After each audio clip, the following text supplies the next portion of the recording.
This episode of the Better Two podcast is brought to you by Kitty Mystic and DM Needham, author of My Days with the Dark Muse, as well as Love is Worth Waiting For. Hi gang, Donna here. Today we sit down and talk to a friend of the show, Peter Paul Parker.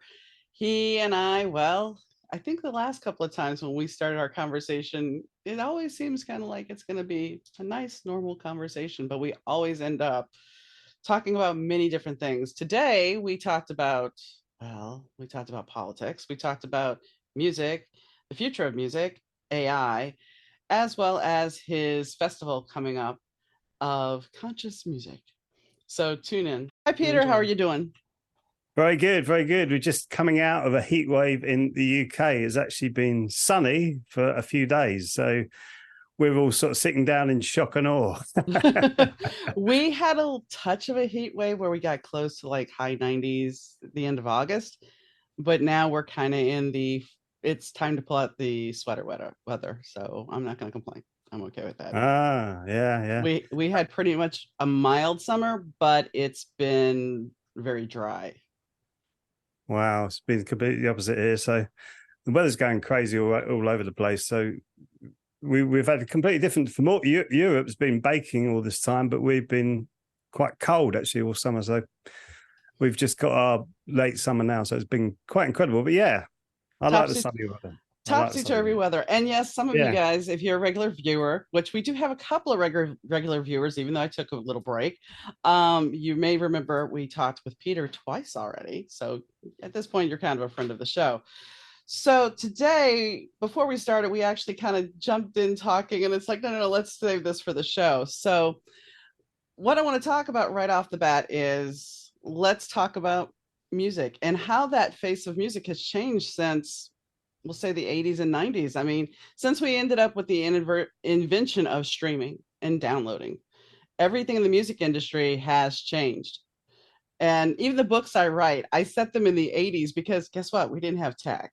So, and I deal with the music industry and everything. So as you're growing through the saga of this book, you're going to start dealing with those issues. And that's why I did it, because it's like the younger generation doesn't understand. And it's like, oh, I got an LP. And I laugh about this because I have records still from back in the 80s. And now those same records that have been re-released are $25. And I remember when they were like $7. So wow. Yeah. So, but you're a musician. So let's talk about how this affects you. I mean, Spotify is great. That's what people say. Spotify is great. It's easy to put my phone and I can go. But how does that affect you?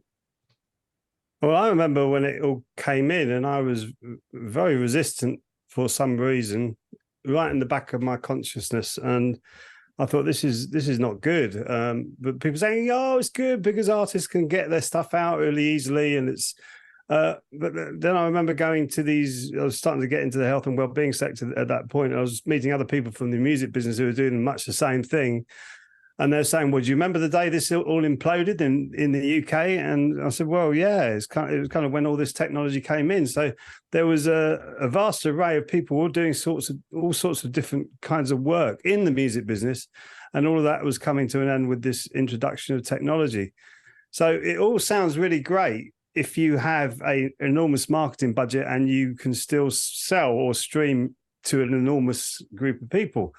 But for someone like me who, if I were to have to rely on my royalty checks, for instance, from my streaming, and I don't even know where some of the income comes from, I'd have to live off about 2 pence a day or something like that, which would be good if I was living in India. I could possibly put that off, but I'm not knocking the Indians. But as a professional musician, you think, geez, what happened to that?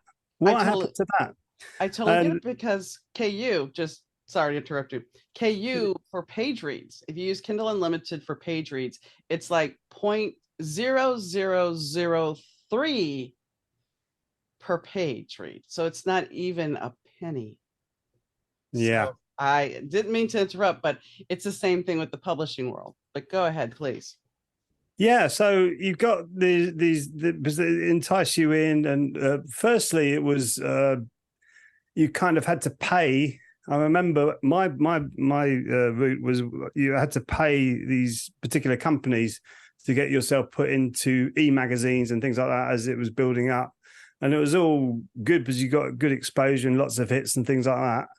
But you're waiting for the check to come in, and it was something that never came. So there was all these other companies jumping in on this, making money out of artists, while the artists are still going, well, hang on a minute, when's the money coming this way? Because it's all going out. And I remember doing that, especially with my first album, Stepping Up. And I put a lot. I went up and down the country just as a solo artist to push it up onto radio stations and got lots of plays on radio stations. Actually got a small royalty through PRS, which was good because it was all getting logged into the system. But for the sales of the album, it was ridiculous because it was all you could go to any pirate website and just download it for free anyway. So the MP3s, it was just at the time when MP3s were going on to streaming. So there was still the opportunity to sell MP3s. It was like 99 cents, I think it was, sort of 80 odd pence.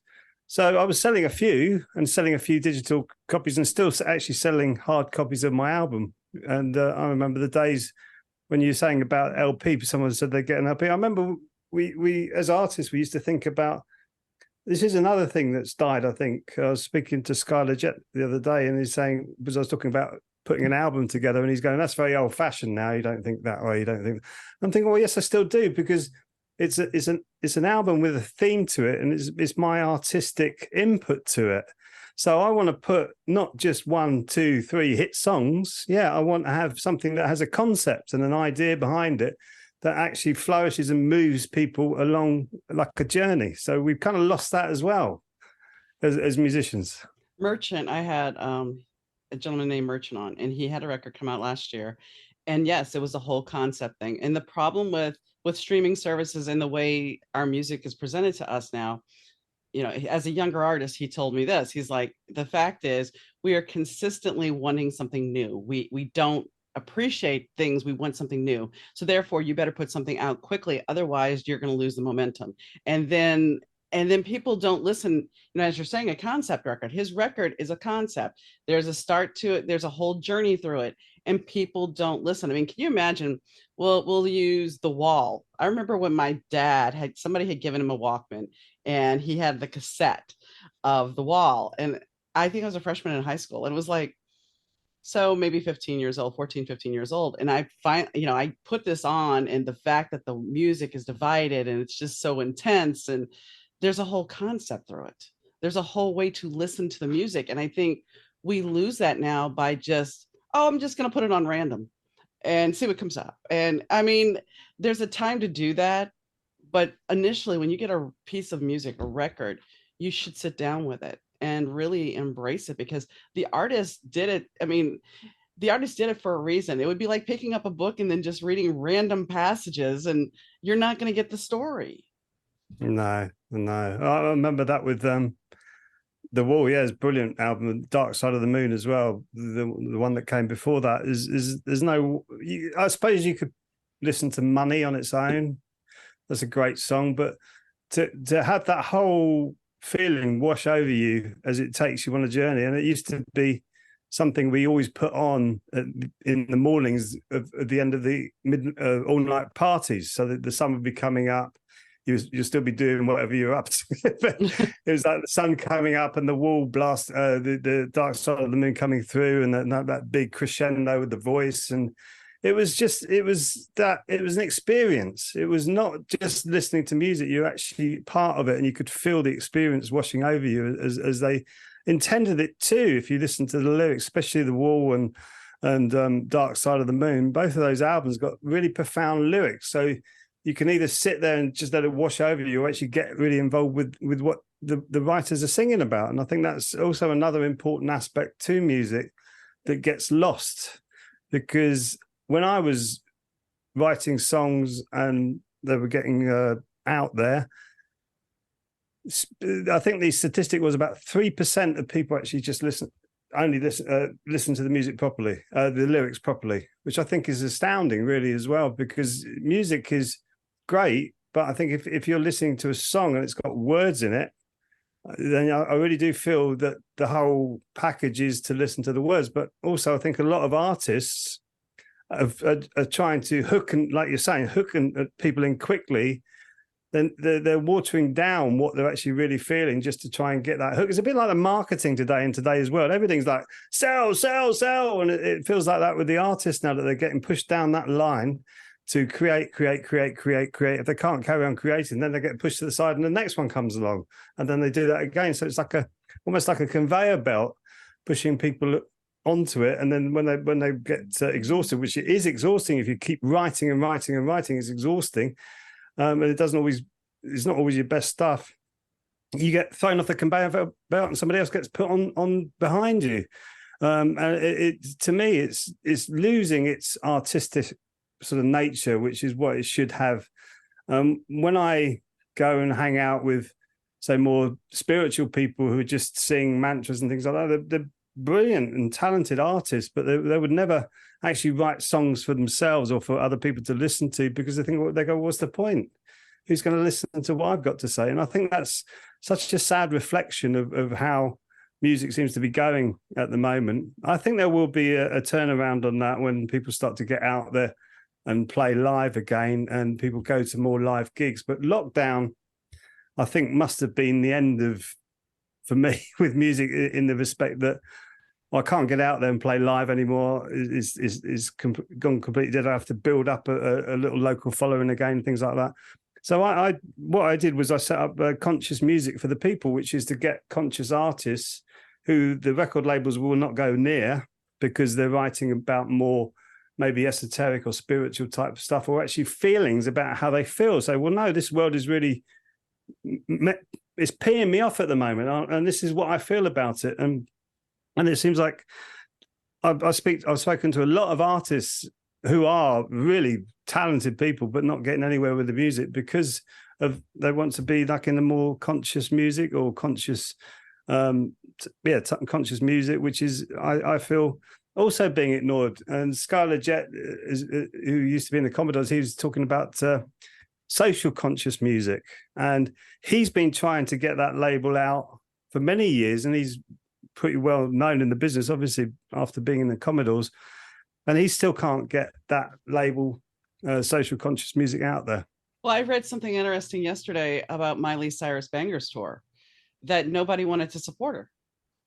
So she had to fund the whole thing herself because nobody wanted to support her. They knew she could do it, but they didn't want to support it. It's all about, at a certain point, and this goes with most companies. This goes most industries, whether it be music or even insurance. When I worked in insurance, I sat in a couple of actuary meetings, and it was just ridiculous because they're like, okay, we're going to write hurricane policies. And I'm thinking, wait a second, you're already financially having some issues, and you're going to go write hurricane policies, and you're writing high risk insured drivers, but you're all about getting that quick cash. Well, you know what happened to that company?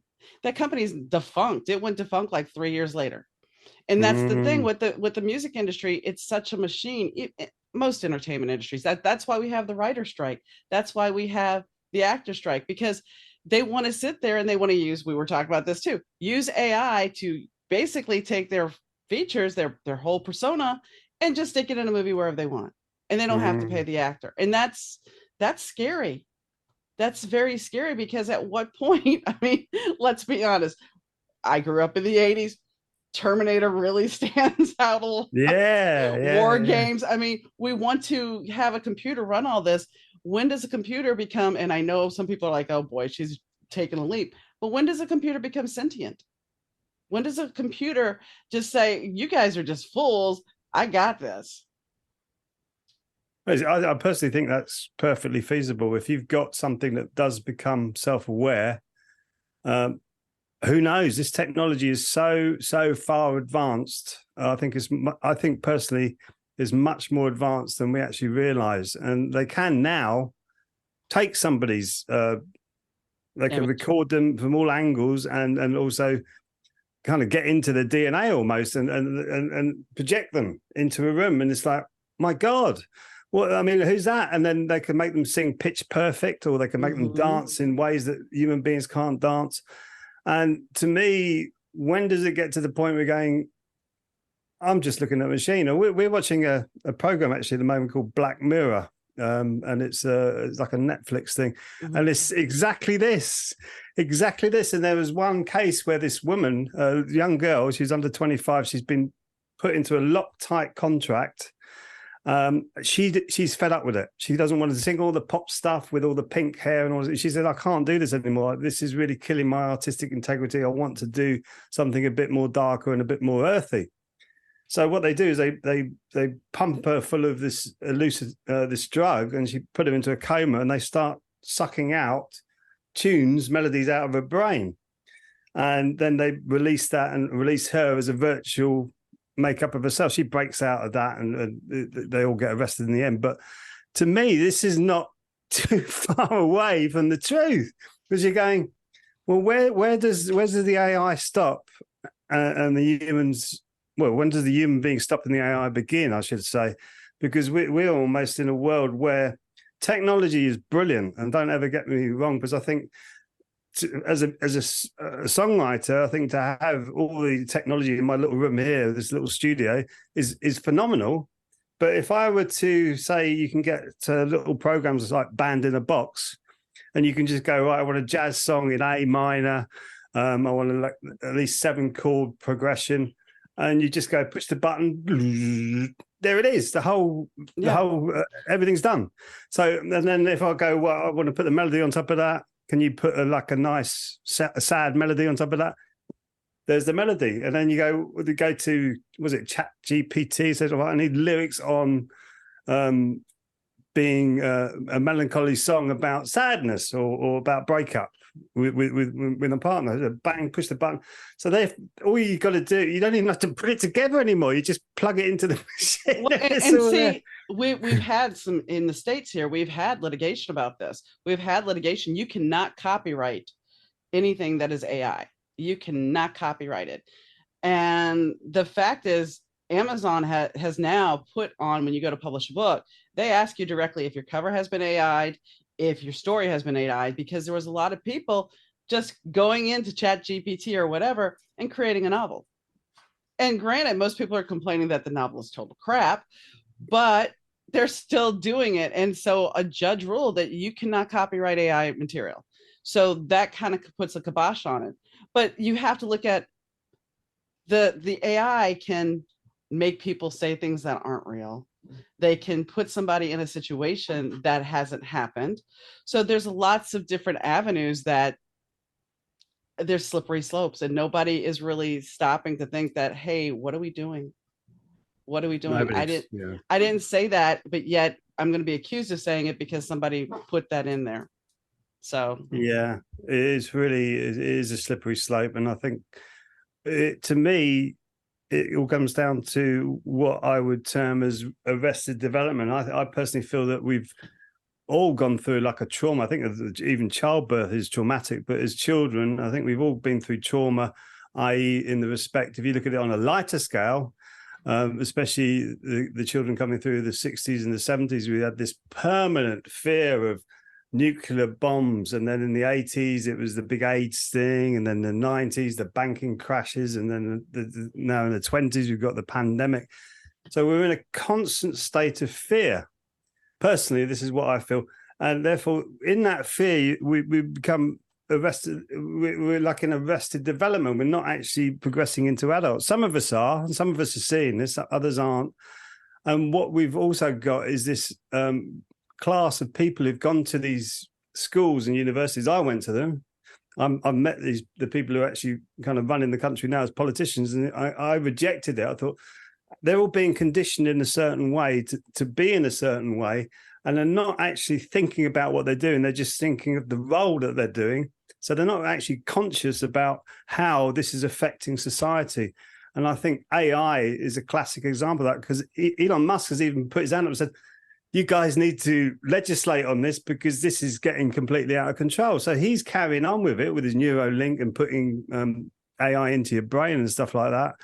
But he's having to keep up with everybody else who's doing this stuff. And it's to me, it's completely out of control. And what we could have is like an amazing technological world, as long as we're still in connection with our natural world. I think we need to have a balance of the two, because when we lose connection with the natural world, and I'm not talking about living out in the woods. No. I think our natural world is this conversations, having mind-opening conversations to think, I've got to push this boundary a little bit of who I am as a human being. And I need to, that's why I think art or any kind of creativity is important for us, because we need to be able to create, because we are natural creators. I know I hear it all in the sort of mind, body, spirit arena, but it's true. Everybody can create. Everybody can create a mood, an atmosphere, even a piece of art to that extent, or even a blog, or, you know, everyone's got a blog, and I believe everybody's got a song in them. Even when you cook, you create. And yes. To go back to your point, though, you know, when I look at, you know, you're talking about trauma. So I graduated high school around 1985, actually 1985. So I'm 17 and 85. And by the time my stepkids hit 1997, there were school shootings.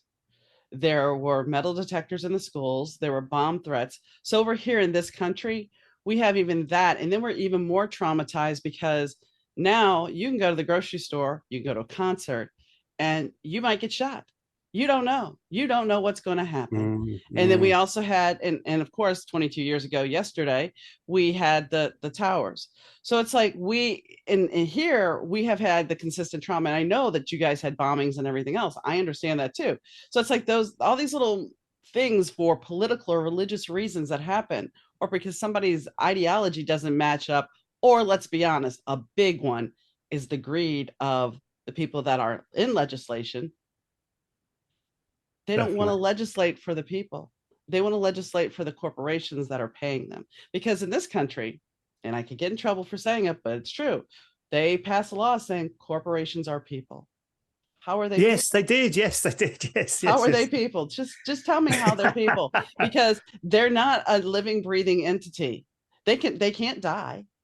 They're groups of people inside, but they are not people. But yet, because somebody paid enough graft, here we go. This law gets passed. Yes, but that is kind of that what you're saying now is right. The beginnings of this faceless entity that's kind of coming in, that's losing community, losing human interaction, and losing all of us. I think that faceless thing was the beginnings of it was in the court, wasn't it? A court order where corporations were given the rights of human beings. We've just had a bill come through, which sounds completely conspiratorial, but it's what's happening is they want the UK to go net zero. So I'm really not sure about carbon dioxide myself, as I never saw it as a danger. But they're saying we've got to get it to net zero. So what they're proposing in this bill, and you can look it up, is that if you don't go along with the smart grid agenda, they can come into your house and actually put smart meters physically into your house. They can put smart appliances all around your house. And then if you don't do what you're told with your energy, they can arrest you and put you in prison for a year, or fine you £15,000. £15,000. Wow. So this is coming. This is a law that's coming in for this net zero, and you can't make this stuff up. I'm going, what's happening? I didn't think I was going to talk about this, but you can't make stuff. You think, and I wrote to my politician and said, who is coming up with this? And it's obviously coming from, like you say, people are looking after the big corporations while the people are suffering. And it is coming to a climax now, where I think more people are actually getting fed up with this and saying, well, what is really going on? Well, go ahead. But there's like a blurred line there that you can't really see, because I do a lot of coaching as well now with people who are in corporations. I actually do that. And how they set up these corporations, they call it the matrix, i.e. there's no one actually responsible for anything. So if you were to get involved with, say, a music company, and you were trying to get to somebody who's dealing with your A&R, I'm assuming this, but I know this happens in other corporations like oil companies and things like that. You wouldn't be able to actually get to somebody who's actually responsible for anything. So you'll be chasing around trying to find who's responsible for this, and there's no one responsible. So you go to the boss and they've got, oh, don't worry about it. So nothing's actually getting fixed in anywhere, in any of these corporations. And I know this firsthand because I'm actually talking to people in corporations where this matrix type thing is happening. So there's no one. This is another thing. No one's taking responsibility for anything that's going on. There's 2 points here I want to talk, because over here we have think tanks. We have think tanks that create the laws for the congressmen, and they get these bills that have stuff tucked in there, and they don't even read it because it's 400 and something pages. And now it's becoming very apparent that our people that are in office, and nothing wrong with age, I'm not knocking age, but when somebody suddenly has a glitch and just stands there, or they're having somebody whisper in their ear because they don't know that they're supposed to be voting, it may be time for you to leave office.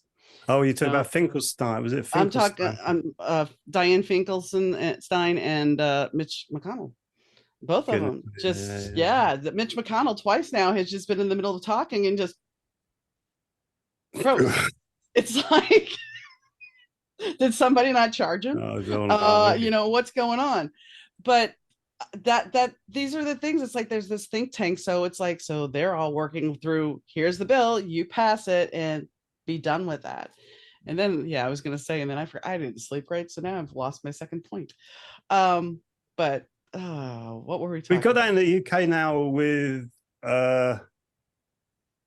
this whole transgender issues. There's a private corporation who are putting the curriculum together that's been passed by legislation for the curriculum to go into schools without anyone actually looking at it and saying whether this is right or wrong. So this private corporation can put stuff onto the school agenda without any government oversight or any outside oversight. It's just completely coming from the corporation.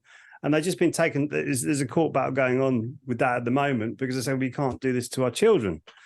And I'm just going, well, who let that go? Where did that come from? How can you have a private corporation putting it onto the school curriculum, whatever they want, without it being checked? There's no checks or balances on it. No checking whether to see the content is okay for 5, 6, 7, 8-year-olds to be seeing this, and obviously it isn't because the parents are going bananas. But it's like I don't know. I don't mind. Anybody can do whatever they want. I am very liberal. Well, exactly. My father.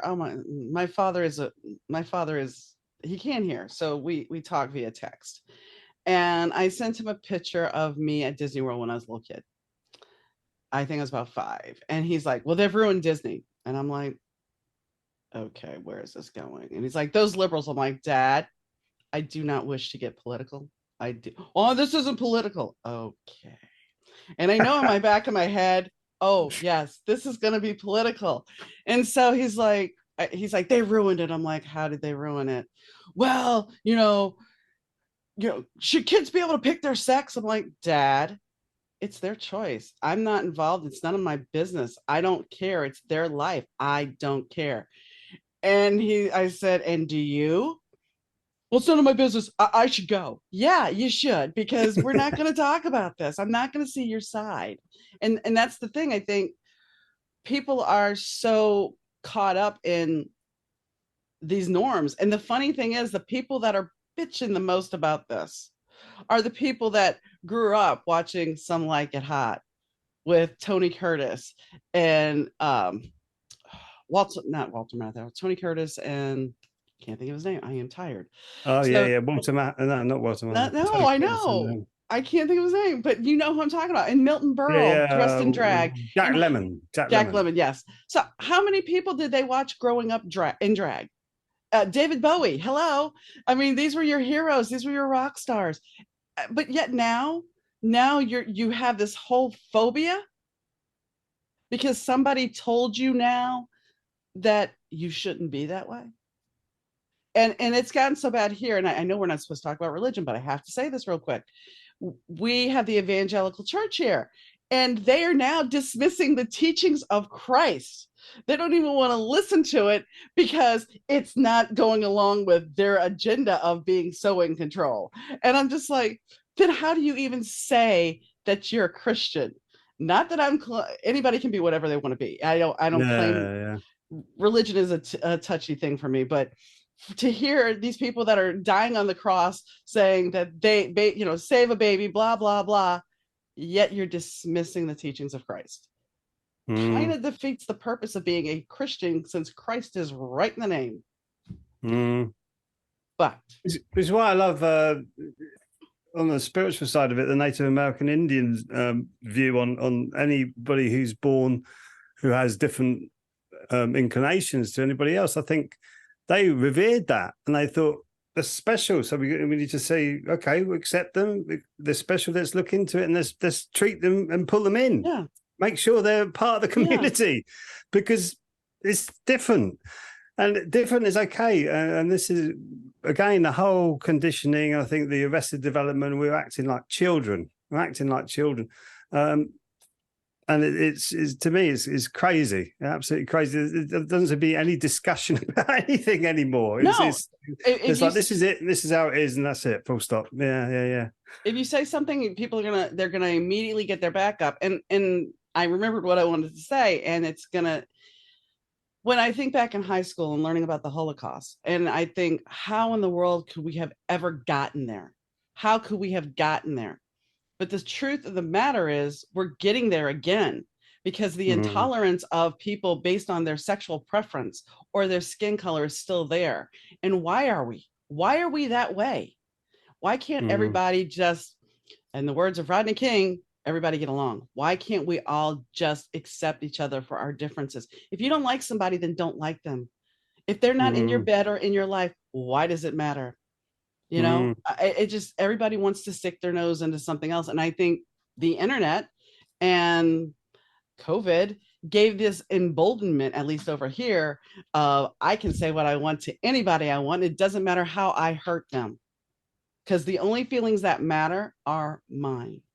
And and I was listening to an author talk about how, people started ganging up on another author. And the fact of the matter is, these people that ganged up on him reveled in this person crying, reveled in her pain. And it's like, how is that? And you consider yourself not a bully. This is the people that were picking on this person. You consider yourself not a bully, and that because you had the moral high ground and it was your right. But if it's the other person's belief, why are you even doing that? My God. Yeah, it's like I liken this to it's like it's the new age deception, right, of spirituality. Part of that is if it doesn't serve you, you can reject it and actually be who you want to be, and express yourself how you want to express it. But they forget the most important part of that. As long as it doesn't hurt or harm anybody or anybody else's property. Yeah. That's the teaching. That's the whole teaching. But they're saying, no, express yourself, be free, be happy, say whatever you want to anybody else. But as long as you're not hurting or harming anybody, which was like the common law, we were brought up with that before this corporate being a human entity, a legal entity, we've been turned into legal entities as well. So it's almost like anybody can say whatever you want to anybody else. Most people, I must say, wouldn't say it to your face, but the point is they're doing it on the keyboards and they can do it under comments and things like that. And it's to me, it's a really scary view of humanity, of how people's minds have been so twisted by all of this stuff that's been happening that they can't actually feel like I'm talking to you now. I know I could use words to make you feel really good. I could use words to make you feel really bad. I know I have that power inside of you. So do you. To me, the same thing. What they've lost is the concept of actually there's another human being at the end of that. What are you doing? That's exactly. And I've watched people on TikTok say, well, I don't believe in karma, and I don't believe in the rule of three. So I'm just going to put out whatever I put out, and that's it. And it's like, if you don't believe in consequences, basically, because karma can be called consequences, then you're not doing it with humanity's. You're not doing it with the feeling of humanity. You're not doing it with thinking that, like you said, that there's actually a person on the other side. I was doing a live podcast with somebody, and I had somebody come after me, accuse me of using a filter because I have a ring light, and they went off of me, and they actually got on my Facebook and sent me a message saying I was using a filter. And here's the funny thing about that, though. You know what their profile picture was? It wasn't them. It was just some kind of little emblem. So you're coming Mm. after me to make yourself feel better for what? For what? Because It's a, somebody said I looked good? it's a Because that was strange thing it, that. it's just why do we give people, firstly, why do they need that power? What do they need to fill in their life to give them that power? And I'm not trying to judge, I'm trying to figure this out, because maybe if we could figure out why people are doing this, why they're trying to be harmful, and maybe it has something to do with reality TV, because reality TV shows women fighting all the time. They show people being cruel to each other because that is drama and it's ratings, but it, all that does is bleed into society. And I Mm. remember Full House when my stepkids were little, and the youngest one started mimicking. She started making smart remarks and everything. I'm like, okay, that's it. She goes, what? I said, we're not watching this anymore. She goes, why not? I said, because you're picking up bad habits. Mm. Because this isn't how you should be talking. This is fun for Mm. TV, but not in reality. I And remember when I was our big soap over here was called EastEnders in England, which is like the East End of London. And I remember everybody was into it. Everybody watched EastEnders, and if you were at work, you'd come in on Monday morning and you'd talk about, did you see the Sunday episode and all this kind of stuff? And you're thinking, and I thought, okay, I'll start watching. I watched it for about a month, religiously, really every episode. And it suddenly clicked in my mind.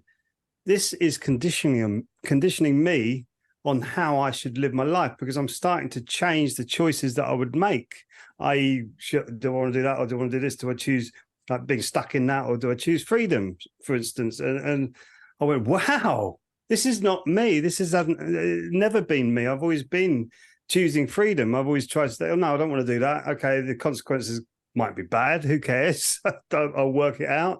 I choose this, and I realized that the whole thing was conditioning me, and it was very subtle, but it was very, very obvious to me. And then I started to explain that to other people. Go, no, you're seeing too much into it. You're seeing too much. And then you see society, how it's formed now from back at that time, especially in London. You think, you've all been watching EastEnders. what? So it's like walking into the EastEnders set, the way they talk with each other, the way they act, the way they're, like you say, aggressive towards each other.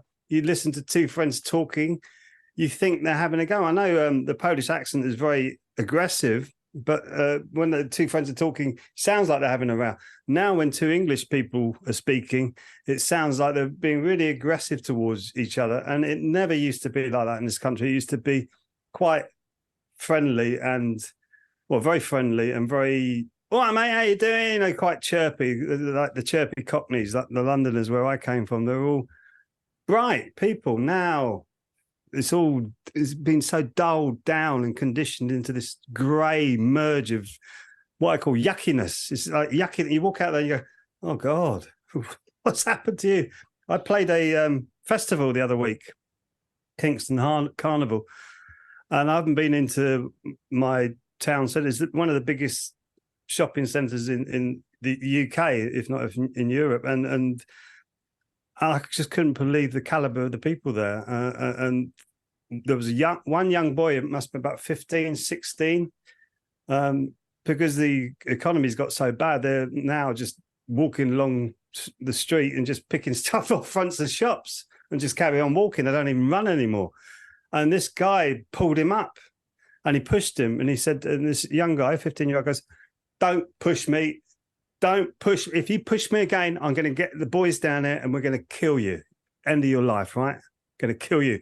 And I go, this is Kingston, one of the biggest town centres in the country, with this kind of activity going on. And for sure, I would imagine if he would have carried on, he would have called his mates up and they would have gone out and found him and killed him. And you think, wow. And there was two girls walking past my wife and I, and they could have been, the way they were so brusque, loud, spitting everywhere, you think they were two sort of common thug blokes.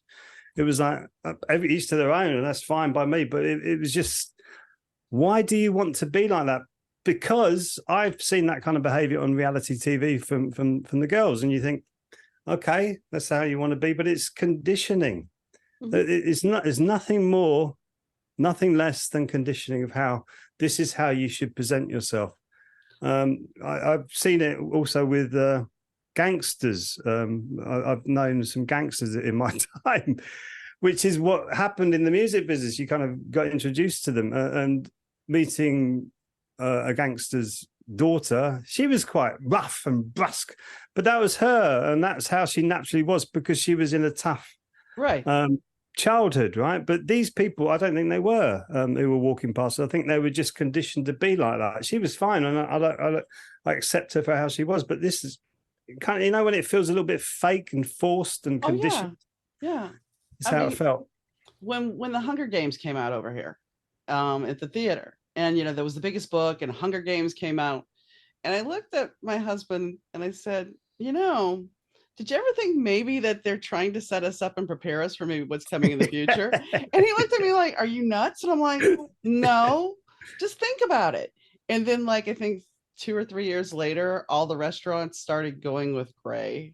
Everything started getting turned, and McDonald's Happy Yellow Arches now, where suddenly the building was gray and squared and boxed, and all the fast food places were gray and squared and boxed. And I'm like, what were you saying that I was miscommunicating? Because the Hunger Games were pretty much gray and bland, and here we Mm, are. And I think media does condition us a lot, because I know somebody who, she watches the Kardashians, and she's gotten her lips done, and she's gotten her Botox done, and she's in her 30s, and it's like, oh my goodness. yeah. And it's, why do you want that? These people are not real. They're not. It's scripted reality in most cases, but we are sold this, just like the EastEnders, you were saying. We're sold this, Mm, that this is how we should act. And I remember, I haven't watched the national news since during COVID, except for when we had the uprising. But I stay away from it, because it's telling you a narrative. It's selling you a narrative. There's other news sources, and I'm not saying go find conspiracy theories, but there's other news sources that are legitimate, and you need to look outside of what is being shown to us. There was a movie in the 90s called Wag the Dog. mm. Do you remember that movie? Yeah, I think yeah. With Long time Kirsten ago. Dunst and I think Dustin Hoffman. And it's all about how they create a fake war. And Yeah, now yeah. with our technology, and I'm not saying that things are fake, I'm not going the conspiracy theory route. All I'm saying is the media knows how to sway us. And yes, I'm in media now with doing this, but it's not the same. I'm not trying to sit there and sway somebody's opinion. When I went to protest the banks in London, when people were waking up to the fact that the Bank of England isn't actually a bank for us, it's a private corporation that is lending the money government and then charging interest on that, and we have to pay that loan back from taxpayers and then pay the interest back. There was a big surge against the banks, and so I went to protest. Little naive me went up there thinking, I'm going to do my protesting my bit, but I did it anyway. And we were coming out. I think it was when there was someone who was killed actually in that protest. But what happens? I walked around the corner. There was two people with completely covered faces. Everybody was like me, just normal looking people, and we got kettled in there into this space around the Bank of England. But these two people turned up with hoods and masks and sunglasses, started smashing up one of these banks. And people were going, why are you attacking that bank? Because we're not here to protest banks. We're here to protest the central banking system. Is a difference. So it felt like they were kind of on what do you call them, agent provocateurs. They were kind of trying to cause trouble. And then the police started to kettle and push people. And that's when I think someone got pushed over and cracked their head on the skull, cracked their skull on the pavement and died. So, and I thought, geez, I've got to get out of here. And I found a way out of it and walked around. And that was the only trouble that was happening, the police pushing the protests. And the very first release of the Evening Standard was bloodbath in London over bank protest, and it was one person that got pushed over. So it felt like the police were trying to wind up the protesters to make them fight back, but nobody was doing that. And on the front page was this guy with blood all over the pavement, and saying it said bloodbath. And I rang my sister-in-law straight away, and I said, this newspaper headline is ridiculous, because this is not what happened. And I read the first part of the story. This did not happen. So the second edition, because the Standard always comes out first, second, third, fourth edition, because it's like very quick news for the London area. Second edition, completely different headline. They didn't even have the bank protest on the front page. And I just thought, that was really, we used to have a thing called, what was it, The Rise and Fall of Reginald Perrin. I don't know if you ever saw that in America, but it was the same thing. He used to walk past headlines, newspaper headlines every day, and he'd look at it and go, and then he'd get to his office and go, well, that's not real. And he'd look into it and it wasn't real. And it was a comedy. It was a comedy type thing. But yes, I feel that there is a lot of propaganda in mainstream media and mainstream news. And it seems to be going along with an agenda that is not very good for the common man and woman on the street. It's not very good for us at all, because especially over COVID, you've had the biggest transfer of wealth we've ever seen in human history. It's just gone straight up. It's been incredible. And that's fact. There's financial fact. Also, we've seen now the British Medical Journal are questioning the medical efficacy of not just vaccines, but all sorts of different things. It's just released an article. It's a fascinating article to read it, to see where the lobbying money that used to go into these big institutions that have been set up, like the CDC and the FDA, the Ministry of Health. Also, there's another one in the UK, I can't remember. I think it's just called the Health Institute or something like that. And the NIH in America, where mostly it used to be funded by government and taxpayers. Now, 50%, 60%, 70%, 80% now coming from private lobbyists. And the British Medical Journal was saying, this is an enormous conflict of interest, and how can anybody be seeing anything with proper eyes when you've got this massive influence on the medical industry?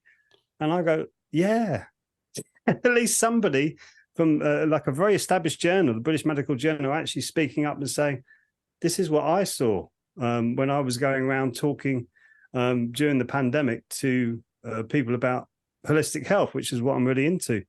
I wasn't allowed to say anything, but you could have people saying all sorts of stuff about all sorts of other stuff. And you go, how can you say that? You can't say that for sure. You can't say this, you can't say that. I couldn't say anything. All I could stick to was the facts, like vitamin D, immune system, all that kind of stuff. So it's interesting to see where we're at, because it's not just in music that this is like imploded, or in art. It seems to be every faction of human society seems to be imploding at the same time. It's a very weird time, but I think really if you start to connect more with yourself, you'll be okay, and you focus on what you're doing rather than trying to fix the bigger picture. I think when we start to communicate with each other a little bit more, so to make each other feel better about each other as human beings, I think that will spread. I think that's how we get over this, because at the moment it is an absolute mess. Well, I mean, this is true. And the thing is, going back to your take about COVID, as far as the economy and everything, what happened is we're still playing. And I listened to an economist talk the other day, and he is actually somebody who has dealt with the banking system for a long, long time. And he's like, it's not capitalism anymore. It's greedism. And what is happening is they're blaming the Ukraine war. They're blaming COVID for shortages and everything, so they can raise prices and make more profits. They're not thinking about eventually nobody's going to have money to buy your stuff. Yes. We're not thinking that. We're just thinking of all the money we're going to get. But I think, and you being new age, you understand this. If you look at astrology, things repeat, and we are right around the same time we were back then. So, and here in this country, we have the whole student loan thing. And fortunately, I'm not in that mess. Mine's taken care of. But my generation was the last part of that generation where you had decent college education that was reasonably priced.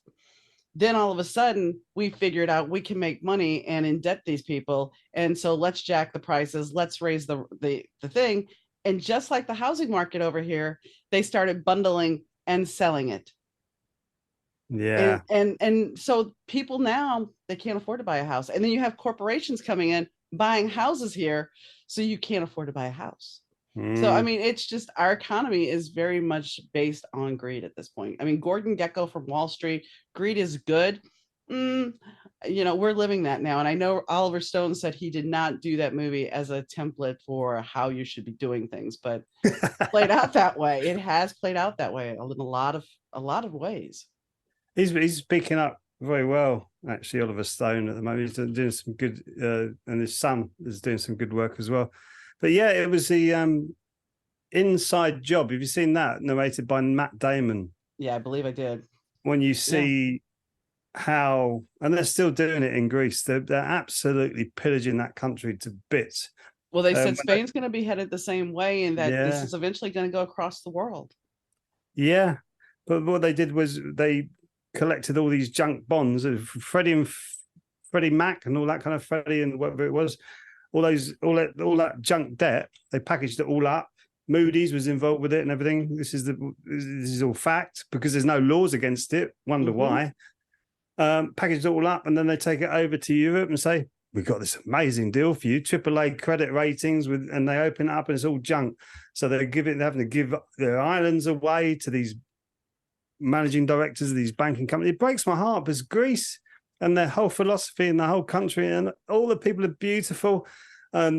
When we went over there in the 70s, 80s, 90s, you didn't have to book a hotel. You just turned up and someone would take you into their house. They're so open and beautiful people. Now they're actually putting signs up saying, this beach is dangerous, don't come here. And then underneath they're saying to the locals, yeah, you can come in, but try and keep the tourists out, because they don't want people coming in there anymore, because they've turned 180 degrees to say, welcome to our country now, to say, get out because we've had enough of you.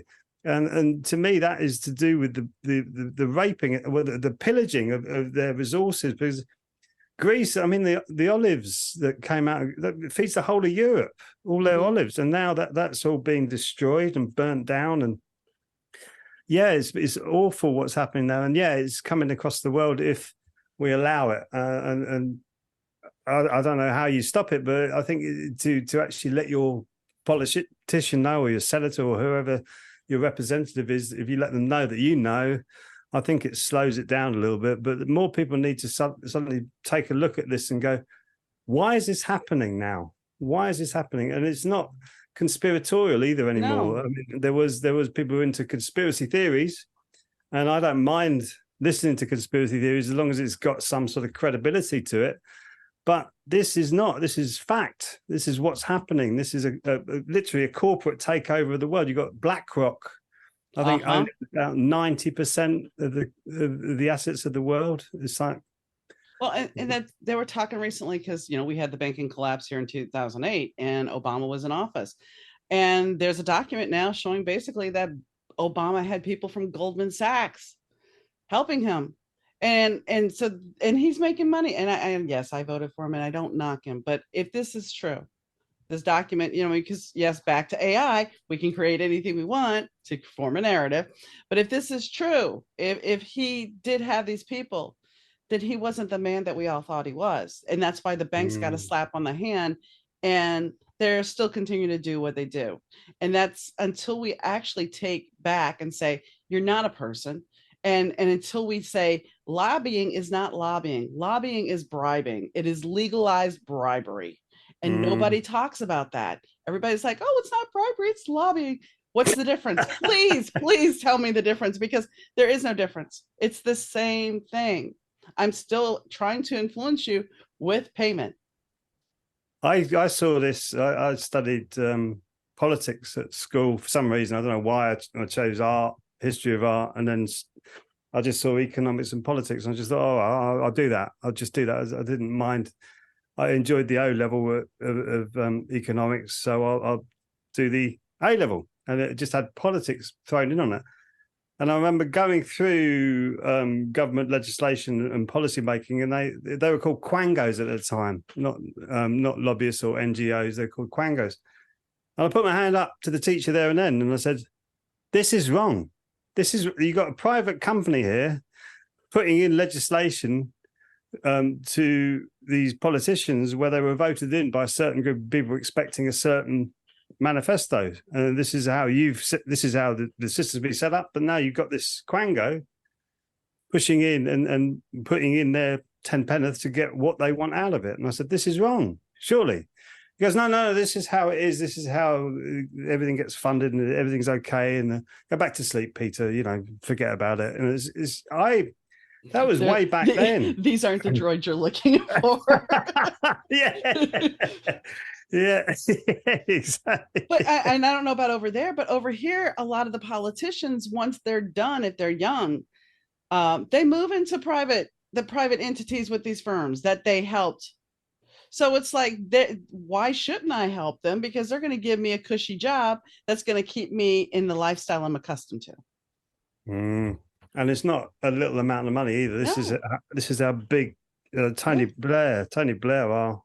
Yeah. He absolutely ripped the British Constitution apart, not only because we were in the European Union, but he just ripped it apart. The whole court system, he just ripped it apart single-handedly almost. And he was preferable to the banks, and I think it was Morgan Stanley or something like that. He just walked straight into a consulting job where he doesn't have to do anything, maybe a couple of speeches a year, and he's getting millions.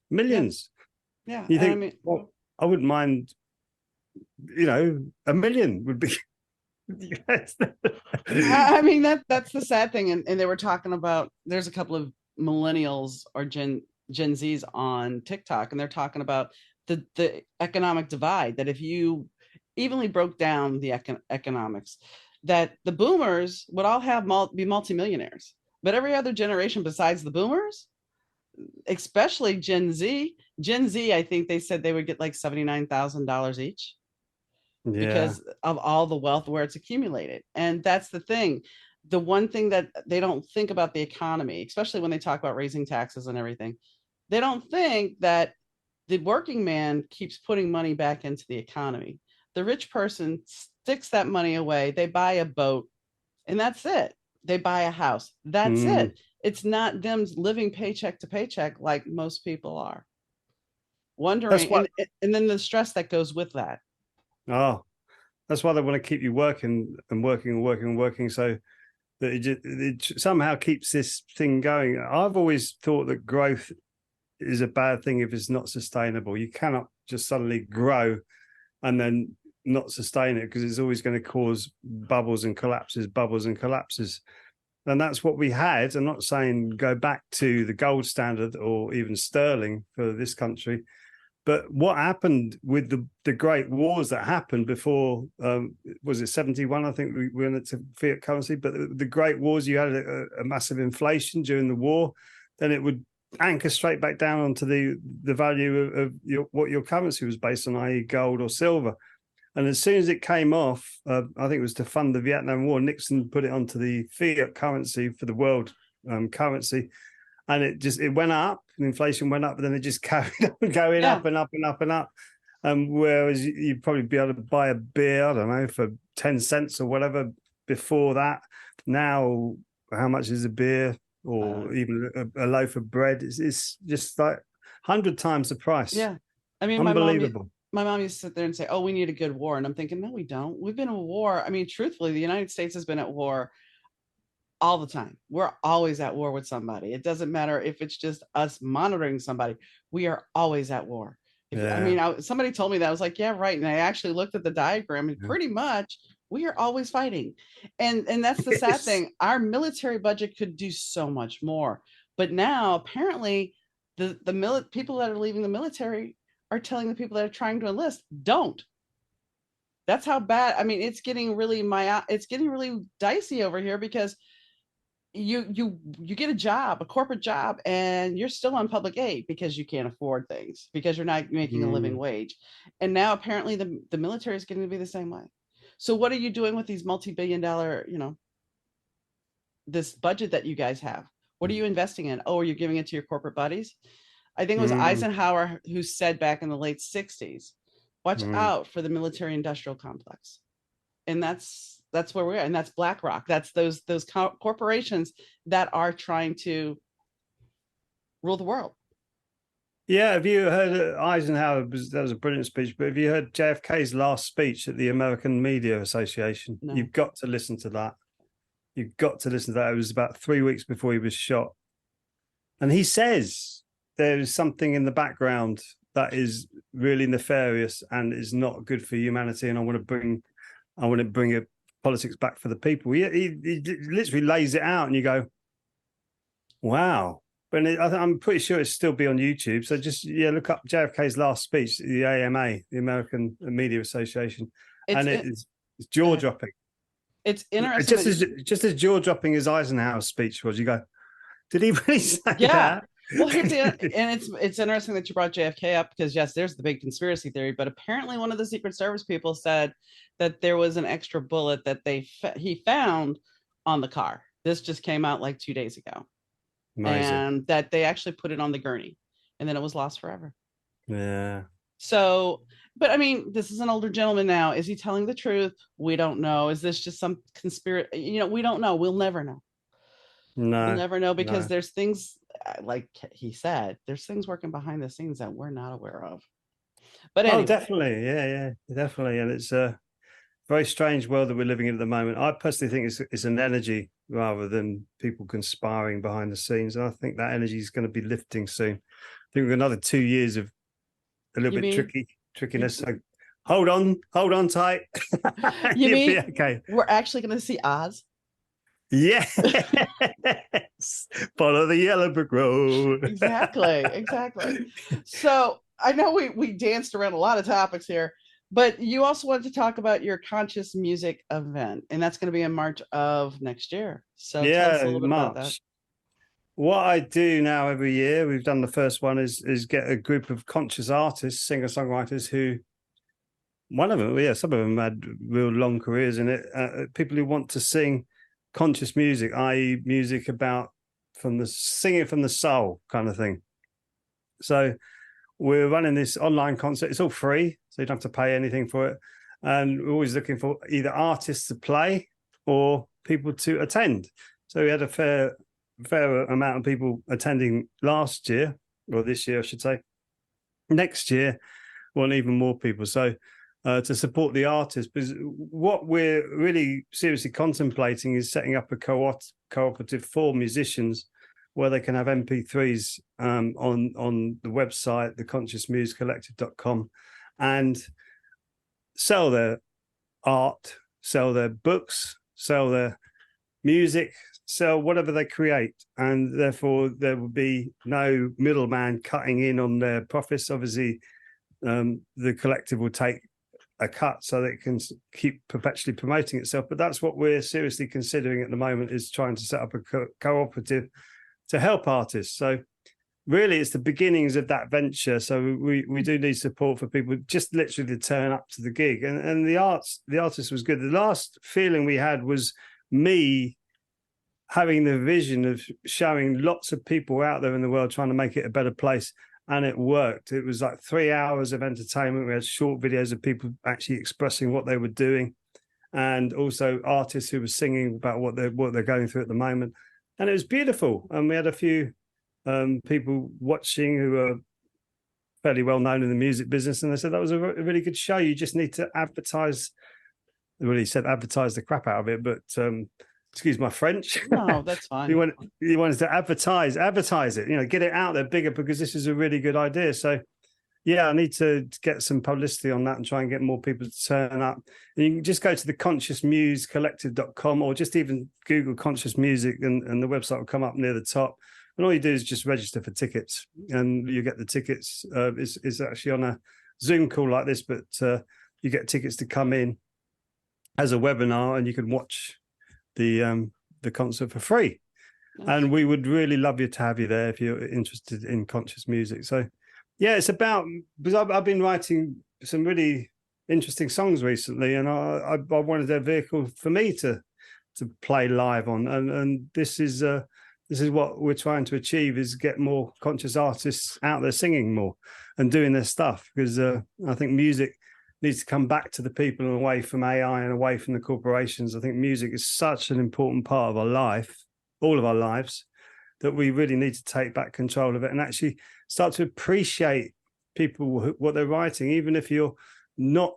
What I liked about what we did last time is we had jazz singers, we had rock singers, we had a really ethereal singer, we had a sitar player and a flute player, and we had all sorts of eclectic types of music that were all in one bundle, as it were, but it worked. That's what was wonderful, that it worked. And to me, I remember being in a band with a guy who used to put some weird stuff in his chord changes, and he goes, yeah, but if you really think about it, you can make these things work. And we did. And I'm really proud of all the team who helped me put it together. So yeah, we're doing that March the I can't remember the exact date. I think it's March the 19th or something like that.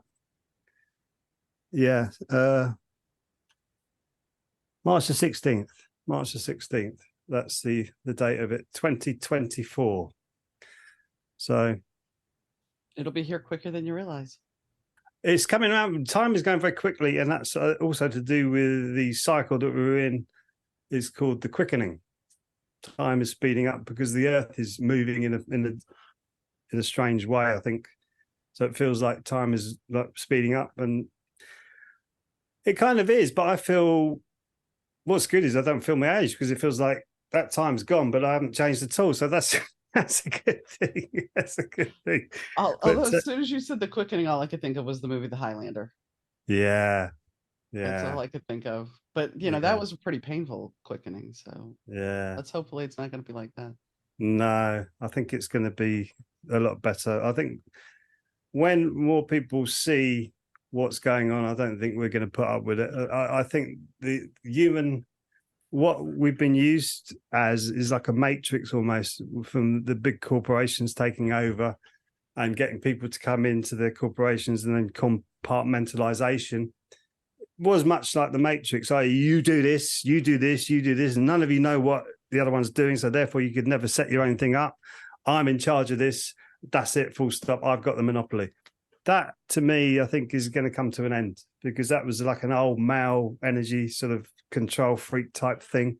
I think we're moving more into like a feminine energy, which is more loving and nurturing at its base. And I think when you get the balance of the two, which is you'll have something half decent as a human society. I think America was formed on that, and America was formed for you to be free. And I really do feel sorry for my brothers and sisters living in America at the moment, because I'm just seeing the destruction of an idea that was amazing. So taken from the Magna Carta and then improved upon, is one of the only civilizations that's done that wasn't taken over by a dictatorship and then turned into something worse. It was actually breaking away from a dictatorship, turning into something better. Right. And you think, why is that being destroyed now? Because it is. Yeah. Pluto, you know, we also are in a Pluto return, and to go for the metaphysical route, democracies only usually last about 250 years, and we are right around there. So, and then, you know, the thing is, now with all the research that people can do, our atrocities of our own are showing up. The things that we've done to go into other countries are showing up, and that kind of makes you look at things and go, we're not exactly what we appear to be over here. And it's unfortunate, because like you said, we were sold that we were the land of the free and home of the brave. And then we look at what we've done and how truths have been revealed, how we sold guns and how we were involved in cocaine trades and how we did. And it's just kind of like, what, I guess we weren't so innocent. Yeah, I think before that, I think when it was in first made a country, I think it was really. But then again, the corruption comes in, the greed comes in. And it really, from my experience, it doesn't take much to ruin something that's good. I really do believe in that saying, one bad apple will spoil the whole barrel, and I think it's true. I Mhm. think it's a very small amount of people that's done this, and I think that they will be finally seen now for what they're doing.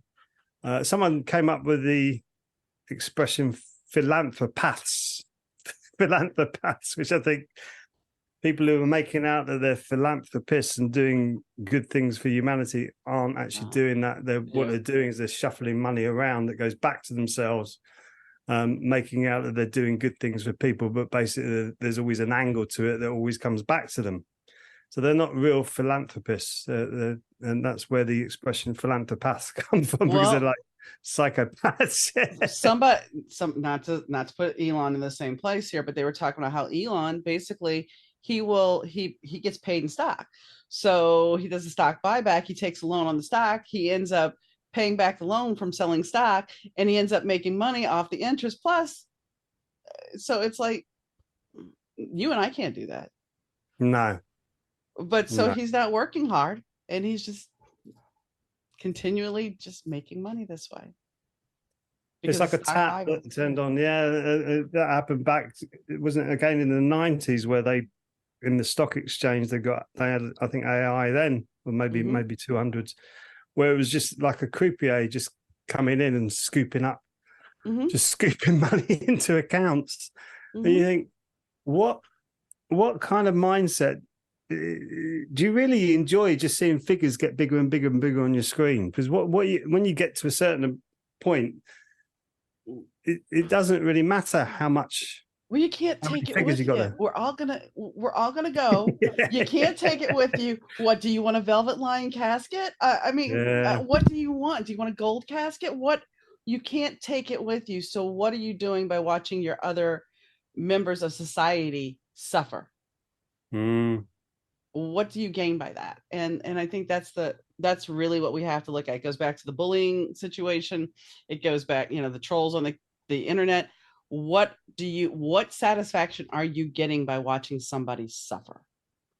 I think it is like we was talking about at the beginning, is the trauma, and the people I went to school with who became prefects. And as soon as they became prefects, they had the little badge on them. And then they saw the younger boys, because we were like in the fifth and sixth forms, and they saw the younger boys. You watched them being real authoritarians to the younger boys, stealing their cigarettes and all this kind of stuff. And I used to watch that and go, and then I would have a word and go, "Oi, you leave those kids alone." There's a song in that somewhere. You leave those kids alone. Stop bullying those kids. And to me, it's an expansion of that. They've got into this position of perceived power that we've allowed them to have. And now I think with this net zero type thing coming up, how they see or the world changing is to bring everybody into poverty, so that people can't afford energy. So therefore, you have to make it up as you go along, because you're saving the planet, as it were. I think the planet will heal itself if we allow it to heal itself. I stop polluting it, stop putting so much plastic into it and things like that. I think the planet is intelligent enough to heal itself. So for us to go through all of this stuff, I think more people are realizing what the political class are doing is absolutely abominable, because it's coming from the elitist class. They're not elites, the elitist class, who are like looking at us and not really caring about their fellow brothers and sisters on this planet. And I don't think they do care at all. One little bit. I think it's it, all fake. But it's what do you do? I mean, what do? You look at them, you go, goodness me, how can you be a sentient, conscious being and actually be like that? To me, is like, it's the false Marie Antoinette quote. Let them eat cake. yes. I mean, that's the thing. It's still that mindset of let them eat cake. It's not going to affect me, so why do I care? But the truth is, we're all connected, whether it is by spirituality, by energy. We are all connected. I had a guru on, a yoga guru, and he talked to a yogi, and he talked about the fact that if we all sat for 5 minutes and had the same thought about healing the planet, we could all do it. We could change Yes. the vibration, but we don't Yes. look at that. We look at the tangibles of money, of those things, the things that we can touch. We don't think about the energy or the connection. That's why I love my Ki Gong classes, because it's like a South Korean form.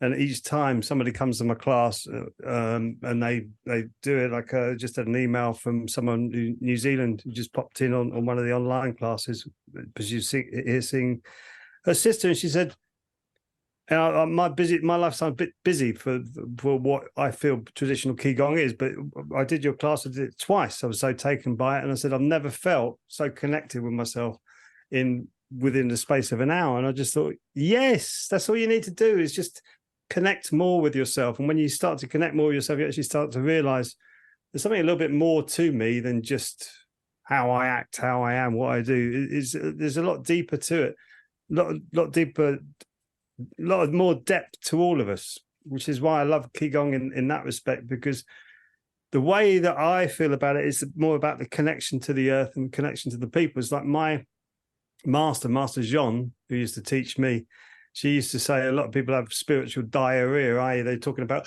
oh, the connection, everybody's one. But I said, if you haven't got that connection to the earth and also the connection to humanity, as well as the spiritual connection, whatever that is, then you're going to have either spiritual constipation, you can't express yourself properly in the way that you really want to as a human being, or you're going to be talking a load of gobbledygook about the Arcturians and the Lemurians and all this other stuff, which is all cool stuff, but we don't know that right here now in this present point in time when we need to change things. So to me, it's like a distraction. It's about us focusing on ourselves. Like this. Yes. Oh, that's a brilliant one as well. Yeah. Bing, bing, bing, bing, bing. And now people in their 20s and 30s having this issue with the neck, serious issue with the necks. Their postures are changing.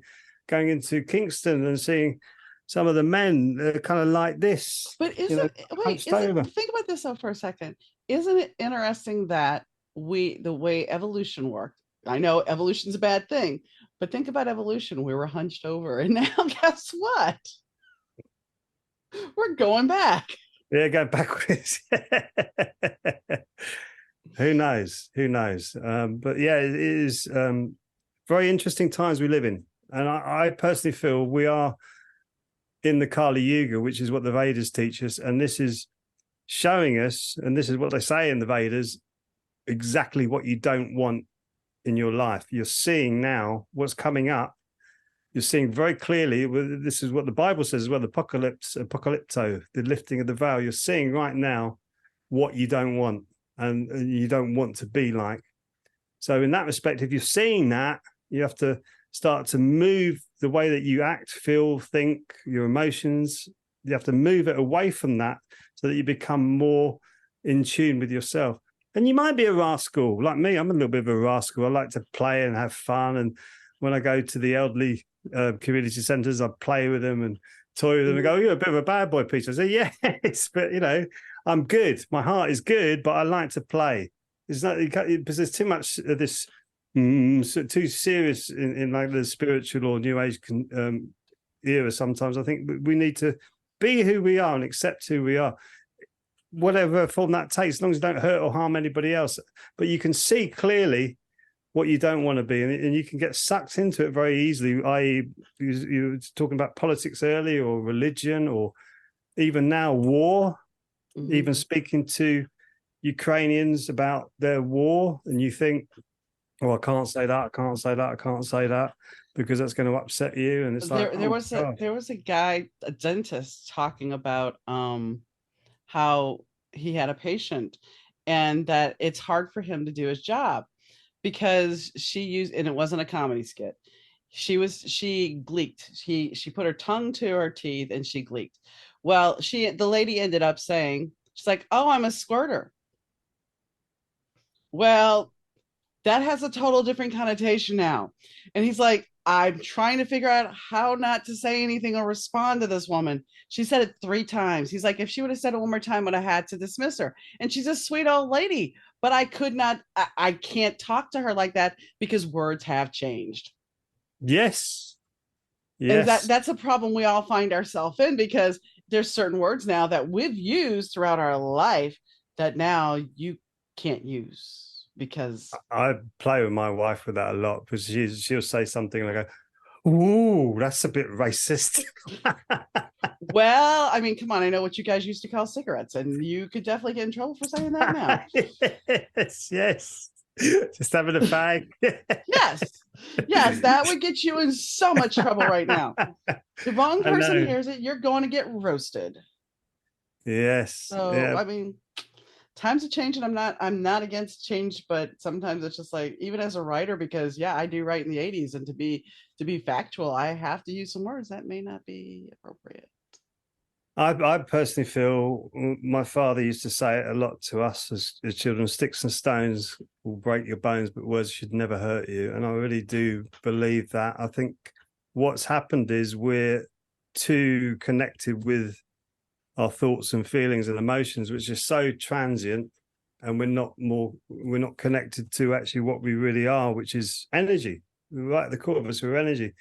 And if we could tap into that energy, we'd suddenly realize you don't lead. It's like people say, well, who are you? And they go, well, I'm a musician. No, no, actually, you're not. You're not a musician. Well, what am I then? Exactly. What are you? You don't know what you are. Um, and it's more tapping into that, I feel, would be, which is what the religions in the world have tried to do. And they've twisted it. They've twisted it so that they could bring in their own gain.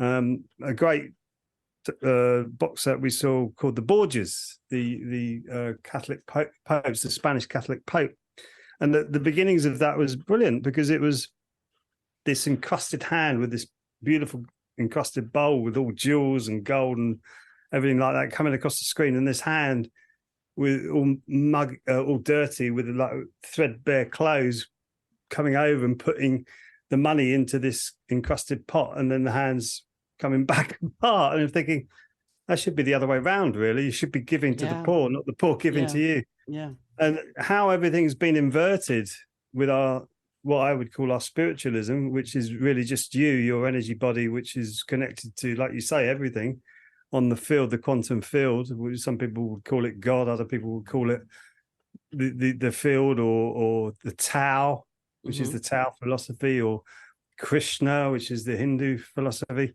Whatever it is, doesn't matter what you call it. We are all connected on that right, field, and I think that's important for us to start to realize that what you're doing, you're seeing maybe a mirror of yourself in somebody else. And sometimes when you really do something really does great with you from somebody else coming into your life, sometimes that could be something inside of you that you don't actually like about yourself and you need to change.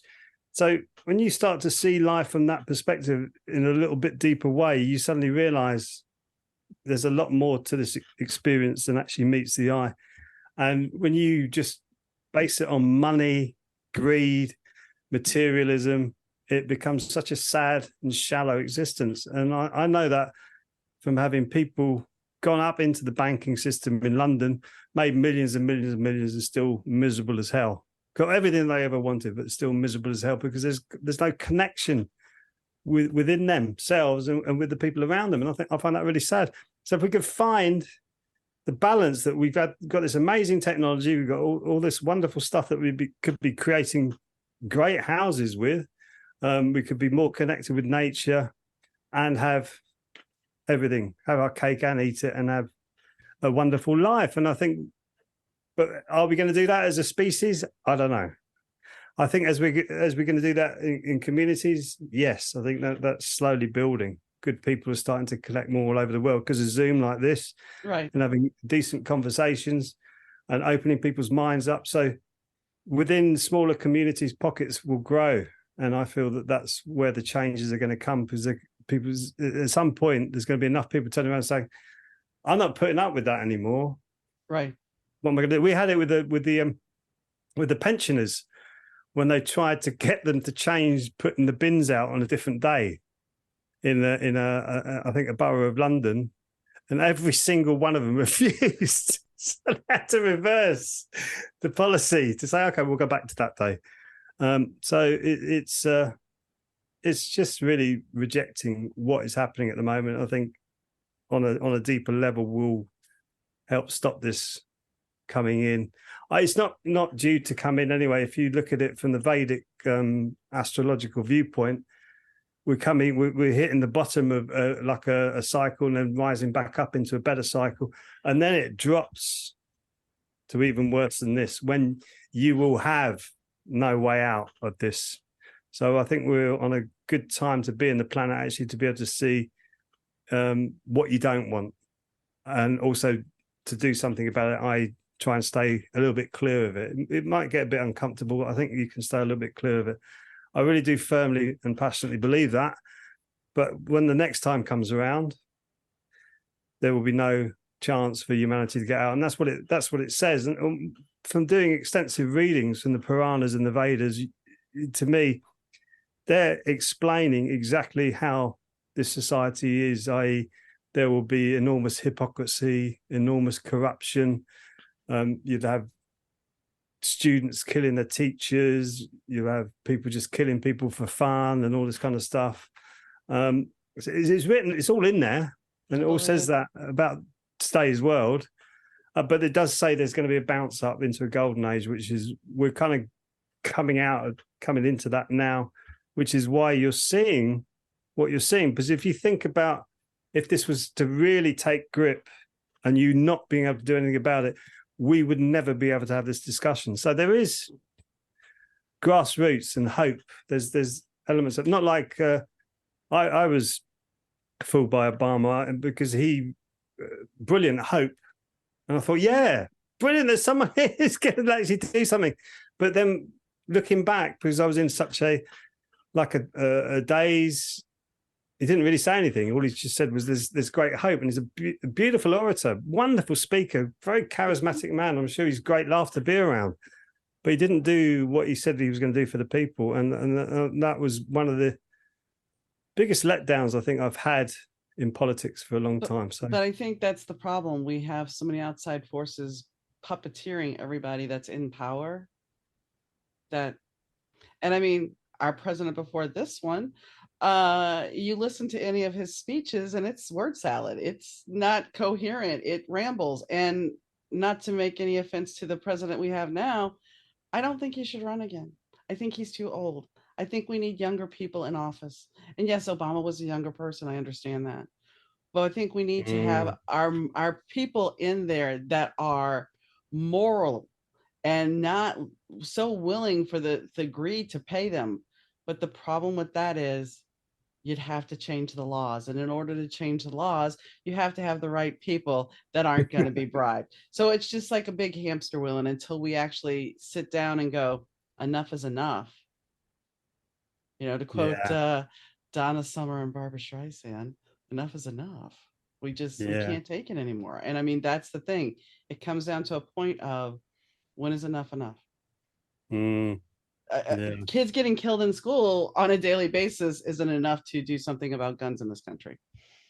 But we want to worry about a drag queen telling a fairy tale story in a library. Something there seems a little off, if you ask me. But it's something to gin up the base, to get them to get their agenda. And it's always, I mean, you can look at, if you research Jerry Falwell, you'll see how they created and got Reagan into office to get this agenda going so they could repeal Roe v. Wade and all these other little laws that they've repealed. Because they would like to see us as a theocracy.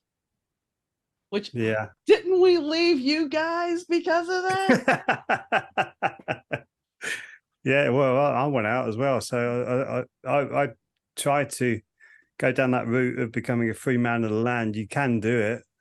But I tell you, the hoops and everything you got to jump through to do it, and you're like a pariah anyway. So it's very difficult to become a free man of the land in this country. But it's still open. You can still attempt to do it. But yeah, it is. Donald Trump was amazing because he says nothing, and yet everybody's cheering him. It's like, wow. Well, Jim Jones, Jim Jones had a bunch of people drink Kool-Aid, and did he really say a lot? Yeah, it's like a quite incredible society that we do live in today. I think it's we just had that recently actually on one of our news programs. It's a one that's growing in popularity actually, but it's called like the Conspiracy Theorist National News Service. But they had a doctor came on and he was talking about the official numbers of children going missing in the world, and he was like really upset because he writes a lot about the medical industry. He does vlogs on the medical industry. He talks a lot about that, and he's finding corruption there everywhere, which is what I'm talking about. The BMJ article was where I got that from, and he was talking about this, and the woman, because he said about slavery, the woman wasn't shocked at so much the figures. He said, but she shouldn't be using that word slavery. And I just nearly screamed at the screen. It doesn't matter about the word, it's what's actually happening is wrong. These children are disappearing into sex slavery or whatever, exploited for their labor or whatever. There's children being born into this world that are actually literally walking into hell. And that should stop. Yeah. Full stop. Doesn't matter about the words, what word you use, blah, blah, blah, doesn't matter. And to me, that was like a big instance of like, come on, let's not worry about whether the word slavery is going to offend somebody or whether the word racist is going to offend somebody or whatever. It doesn't matter.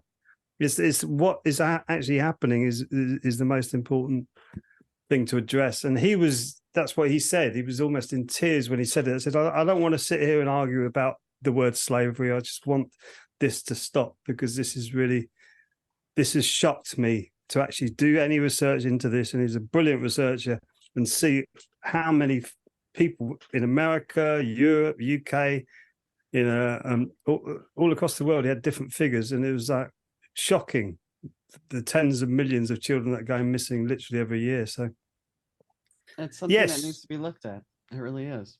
Like everything else we've been talking about. Yes, I think we came on to talk about music, and we did talk about music, and we talked about a lot of different things, which usually is what happens when you and I sit down and talk. So it's been a fun time, and I will put the link up for your music festival. And I thank you very much. Yeah, I'll send you through the details with that and the Conscious Muse Collective. Yeah, we want to get that going. Going to start building up momentum towards the show very soon, actually, because, like you say, time's slipping away. So any support that your listeners could give us would be deeply appreciated, because it's something we're starting off as brand new. And as you know, if you haven't got massive budgets to put behind things, very difficult to get traction. So any help from anybody would be gratefully accepted, because we need to spread the love, right? We need to spread the love. Understand. Thank you, Peter. All right. Speak to you soon. Yeah. As I said, leading into this, it was a very diverse conversation, and it went a little longer than normal, but sometimes we do have those long podcasts, and that's okay. I hope that you guys got some information out of it. There are many topics we discuss, as well as the economy. And while that is not normally what we would dive into, sometimes I think we do need to look at different things. The podcast this season, as I talked about in my opening season episode, was that we were going to talk about music. And yes, we did talk about the music industry. And ultimately, when you think about it, the economy, politics, because after all, we had the ruling on AI here in this country, they all play together. Everything is connected. And that was something that we talked about too, that energy and everything is connected. And that's okay, because that's where we really need to start paying attention. If we're all connected and energy is connected and we're working through those things, those fields, then we have to pay attention and understand that what I say to you is going to affect me in the long run. Maybe not right away, but if I have compassion and I know that my words hurt somebody else, or my actions or something I do hurt somebody else, I really need to realize that there are ramifications for me, because ultimately we're all connected. And unless you turn off your feelings and your emotions in the connection with somebody, you're always going to know. So I'm not saying don't stand in your power. I'm not saying I'm not telling you to be a people pleaser. All I'm saying is think about what your words are, what you're saying, what do they mean? And is it going to hurt somebody? Because you don't want to traumatize somebody. We talked about that. And I've said it before on the show. I had somebody when I was in a sophomore year in high school, so 15 years old, tell me that if my mother loved me, she would be down in New Orleans with me instead of living in Shreveport, where she had a job. And eventually we would move. But at the time, this girl took it upon herself to look me dead in the eye and said, if your mother loved you. And I remember it's hurting me. And let's be honest, those words had power because guess what? I still remember it and I still talk about it. And while some people will say, we'll just get over it, I am over the feeling of it, but those words still had power.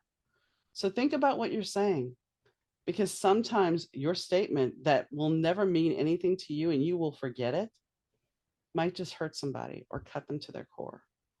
So pay attention and use compassion and love when you're talking. On that note, I hope you had a great, I hope you enjoyed the show. And well, as always, Rich Zai from 30 Year Audio did the sound. And I hope to see you next time if you're watching on YouTube. And if you're listening, wherever you're choosing to listen and whatever time, I hope you enjoyed the show. So on that note, I hope you have a great day, evening, weekend, whenever. And I'll catch you next time, guys. Bye.